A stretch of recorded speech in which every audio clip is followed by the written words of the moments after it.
काली चाय की दुकान अब भी जंगल के किनारे खड़ी है, लेकिन अब वहां जाने की हिम्मत कोई नहीं करता।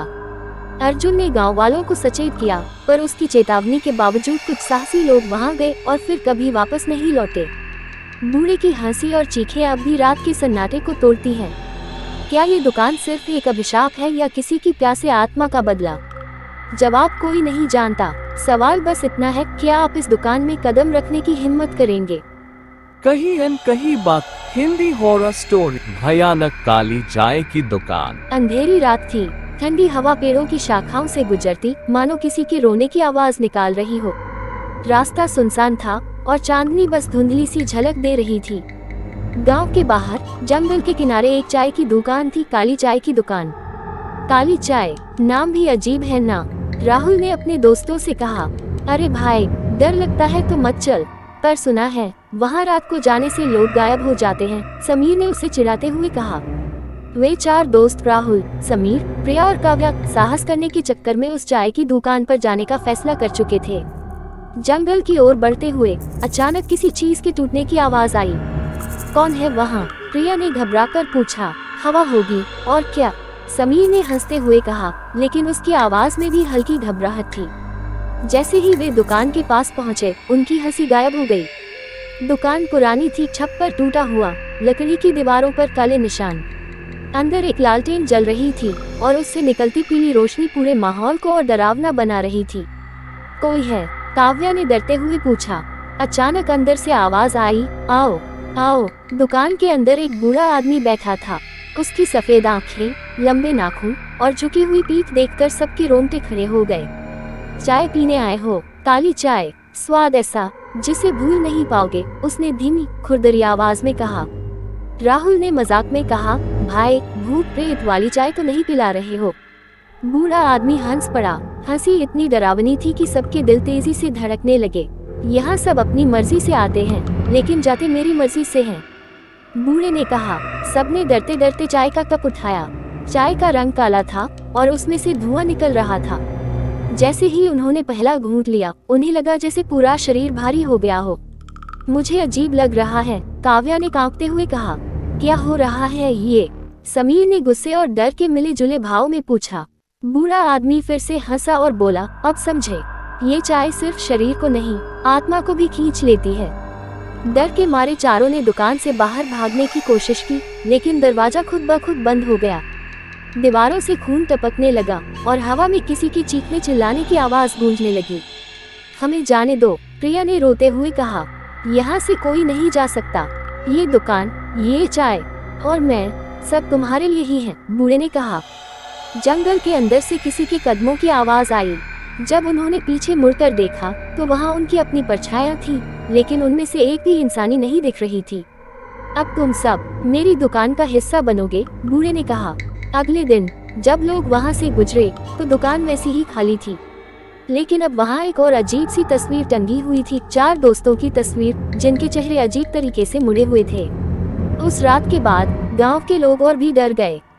काली चाय की दुकान के आसपास कोई जाना तो दूर, उसका नाम तक लेने से कतराने लगे।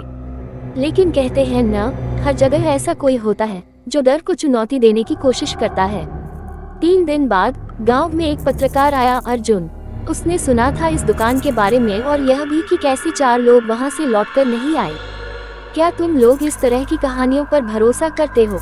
उसने गांव वालों से पूछा। ये सिर्फ कहानी नहीं, सच्चाई है। जो भी वहां गया कभी वापस नहीं लौटा, एक बूढ़े ने गंभीरता से कहा। अर्जुन ने तय कर लिया था कि वह सच्चाई सामने लाएगा। अर्जुन अपने कैमरे और टॉर्च के साथ रात के 12 बजे दुकान की तरफ बढ़ा। रास्ता वैसा ही सुनसान था। ठंडी हवा चल रही थी और पेड़ों से गिरते सूखे पत्तों की आवाज गूंज रही थी। जब वह दुकान के पास पहुंचा तो दरवाजा पहले से ही खुला हुआ था। हेलो, कोई है यहाँ? अर्जुन ने आवाज दी। अंदर वही बूढ़ा आदमी बैठा था, लेकिन इस बार उसकी आंखें और भी चमक रही थी। तुम यहाँ क्यों आए हो? बूढ़े ने गुस्से में पूछा। सच्चाई जानने। ये सब क्या है? 4 लोग कहाँ गए? अर्जुन ने कड़क आवाज में कहा। बूढ़ा मुस्कुराया और बोला, सच्चाई जानना चाहते हो? अच्छा, तो पहले मेरी चाय पी लो। अर्जुन ने चाय का कप हाथ में लिया, लेकिन पीने से पहले कैमरा ऑन कर दिया। मैं ये रिकॉर्ड कर रहा हूँ ताकि लोग जान सके कि यहाँ क्या होता है। जैसे ही उसने चाय का पहला घूंट लिया, उसे लगा जैसे चारों ओर अंधेरा छा गया हो। उसका सिर घूमने लगा और उसे लगा जैसे वह एक अजीब जगह पर खड़ा है। उसने देखा दुकान के पीछे एक बड़ा कुआं था। कुएं के अंदर से चारों दोस्तों की आवाज आ रही थी, बचाओ, हमें यहाँ से निकालो। अर्जुन ने डरते डरते कुएं के अंदर झांका। वहाँ पानी नहीं बल्कि धुंध थी और उस धुंध के बीच चारों दोस्त फंसे हुए दिख रहे थे। ये क्या है? तुमने इन्हें यहाँ क्यों कैद किया है? अर्जुन ने बूढ़े से पूछा। बूढ़ा धीरे से बोला, ये दुकान मेरे लिए भी एक जाल है। मैं भी कभी एक साधारण इंसान था, लेकिन इस दुकान ने मुझे अपना गुलाम बना लिया। जो भी यहाँ आता है उसे मैं छोड़ नहीं सकता, और अब तुम भी इसी का हिस्सा हो।